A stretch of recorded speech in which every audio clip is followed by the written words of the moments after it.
ACL augmentation ACL surgery की सबसे आधुनिकतम तकनीक है। ऐसा इसलिए है क्योंकि इस तकनीक में हम टूटे हुए एसीएल को भी बचाते हैं और नया एसीएल ग्राफ्ट भी डाल देते हैं। तो इसकी जो स्ट्रेंथ और ताकत होती है, वो सिर्फ अगर हम एसीएल रिकंस्ट्रक्शन करते हैं तो उसकी तुलना में कहीं बेहतर होती है।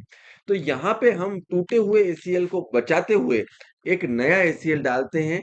फीमर यानी कि जांग की हड्डी और टिबिया यानी कि टांग की हड्डी में हम छेद करके नया एसीएल ग्राफ्ट डाल देते हैं और उसको रिसेंट टेक्नोलॉजी के द्वारा बेस्ट जो एंकर या डिवाइस होते हैं या बटन्स होते हैं उसके माध्यम से फिक्स कर देते हैं। और उसके उपरांत जो एसीएल का स्टंप होता है उसको भी बचाया जाता है और उसको भी भिन्न भिन्न तरीकों से हम एसीएल ग्राफ्ट के साथ रिपेयर कर सकते हैं। यहाँ पे इस सर्जरी में आप देखेंगे कि हमने पूरे के पूरे एसीएल स्टंप को बचा लिया है, उसको हटाया नहीं है। और जो आप धागा देख रहे हैं, उस धागे के माध्यम से हम एक नया ग्राफ्ट घुटने के अंदर डाल रहे हैं।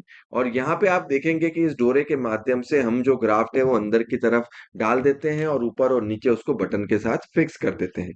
इसके बाद जो बचा हुआ स्टंप होता है, उसको हम अपनी जगह पे रिड्यूस करते हैं और एक स्पेशल एंकर जो फीमर की हड्डी है उस पे डाल दिया जाता है और उस एंकर के द्वारा एसीएल के स्टंप को पुनः अपनी जगह पे रिपेयर किया जाता है। इस प्रोसीजर को एसीएल ऑगमेंटेशन कहते हैं और इस प्रोसीजर के द्वारा पुराने एसीएल स्टंप को बचाया जाता है, जिससे अच्छा प्रोप्रायोसेप्शन मिलता है, खेलने की क्षमता बढ़ जाती है और आप एसीएल सर्जरी में बहुत ही अच्छे रिजल्ट्स दे सकते हैं।